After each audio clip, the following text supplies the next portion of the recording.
কয়ের হ্রস্বইকার কি আর কয়ের দীর্ঘইকার কি, এই দুই রকম কি নিয়ে কিন্তু আমাদের মনে প্রচুর কনফিউশন। এই দুই রকম কি এর ব্যবহার কি একই? এই দুই রকম কি এর অর্থ কি একই? এই প্রশ্নগুলো কিন্তু আমার আপনার সকলের মনেই কিন্তু ঘুরপাক খায়। নমস্কার বন্ধুরা, আমি পৃথা গাঙ্গুলি নিয়োগী আর তোমাদের সকলকে জানাই আমার চ্যানেলে স্বাগত।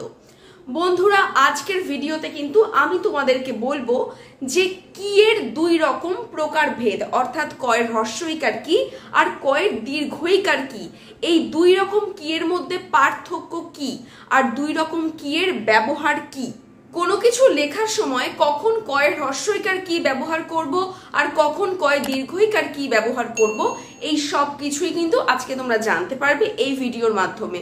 তাই ভিডিওটা কিন্তু একদম স্কিপ না করে দেখতে থাকো পুরো শেষ অবধি। বন্ধুরা, তোমরা দেখতে পাচ্ছ বোর্ডে আমি দুটো সেন্টেন্স লিখেছি আর দুটো সেন্টেন্সে কিন্তু আমি দুই রকম কি এর ব্যবহার করেছি। প্রথমে লিখেছি কয়ের হ্রস্বইকার কি আর পরে লিখেছি কয়ের দীর্ঘইকার কি। প্রথমটায় লেখা রয়েছে তুমি কি খাবে, আর তার উত্তরে আমি লিখেছি হ্যাঁ অবলিক দিয়ে না।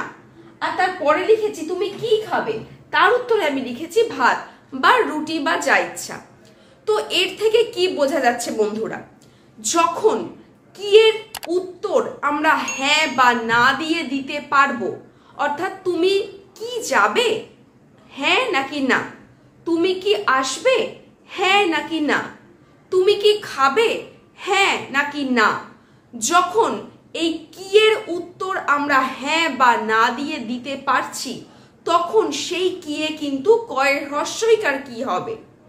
আর যখন কি এর উত্তর আমরা হ্যাঁ বা না দিয়ে দিতে পারছি না, কোনো একটা বিশেষ্য পদ বা সর্বনাম পদ ব্যবহার করতে হচ্ছে বা কোনো একটা শব্দ দিয়ে তার উত্তর দিতে হচ্ছে, তখন কিন্তু সেই কি এর বানানটা হবে কয় দীর্ঘইকার কি। অর্থাৎ দেখো, এই যে সেকেন্ড সেন্টেন্সে আমি লিখেছি তুমি কি খাবে, তার উত্তরে রয়েছে ভাত, বা তোমরা ধরো বললাম আইসক্রিম। তুমি কি খাবে এখন, আইসক্রিম না শরবত? আমি বললাম শরবত খাবো, তো সেই কি এর কিন্তু স্পেলিংটা হবে কয় দীর্ঘইকার কি। বন্ধুরা, তোমরা এবার পরের সেন্টেন্সটা দেখো। আমি একই রকম ভাবে আরো একটা উদাহরণ দিয়েছি। প্রথমে লিখেছি তুমি কি কাজ করছো। এটার ধরনটা কিন্তু, জিজ্ঞাসার ধরনটাও কিন্তু একটু আলাদা। যখন প্রথমটা আমরা বলছি তখন আমরা বলছি তুমি কি কাজ করছো, আর যখন কয়ের দীর্ঘইকারের ব্যবহার করছি তখন আমরা বলছি তুমি কি কাজ করছো। ওই কিটা কিন্তু একটু অন্যরকম উচ্চারণ হয়, তুমি কি কাজ করছো, তুমি কি খাবে। বোঝা যাচ্ছে তো? যখন আমি কয়ের হ্রস্বইকার দিয়ে লিখেছি তুমি কি কাজ করছো, তখন দেখো তার উত্তরটা হ্যাঁ অথবা না দিয়ে দেওয়া যাচ্ছে। আর যখনই হ্যাঁ অথবা না দিয়ে দেওয়া যাচ্ছে তখনই কিন্তু আমরা চোখ বন্ধ করে কয়ের হ্রস্বইকারের ব্যবহার করব। আর পরেরটায় দেখো আমি লিখেছি তুমি কি কাজ করছো, অর্থাৎ এখানে জিজ্ঞাসা করা হচ্ছে তুমি কি কাজ করছো, মানে কেমন কাজ করছো। তার উত্তরে আমি লিখেছি পড়াশোনা, বা আমি ইউটিউবের ভিডিও বানাচ্ছি, বা আমি তোমাদের সাথে কথা বলছি। তো এই ক্ষেত্রে কিন্তু যখন হ্যাঁ বা না দিয়ে আমি উত্তর দিতে পারছি না, আমাকে স্পেসিফিক্যালি কিছু ওয়ার্ড অথবা ওয়ার্ডস, শব্দ বা শব্দগুচ্ছ ব্যবহার করে উত্তর দিতে হচ্ছে, তখন কিন্তু আমাকে ব্যবহার করতে হবে কয় দীর্ঘইকার কি।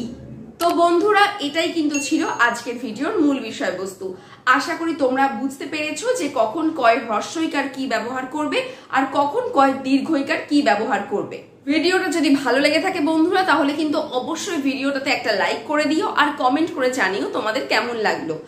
আর আমার চ্যানেলের ভিডিওগুলো তোমাদের যদি ভালো লেগে থাকে তাহলে অবশ্যই আমার চ্যানেলটাকে সাবস্ক্রাইব করে দিও, আর সাবস্ক্রাইব বাটনের পাশে যে বেল আইকনটা রয়েছে সেটাতে একটা টুক করে ক্লিক করে দিও, যাতে আমার ভিডিওর ফার্স্ট নোটিফিকেশনটা তোমাদের কাছে আসে।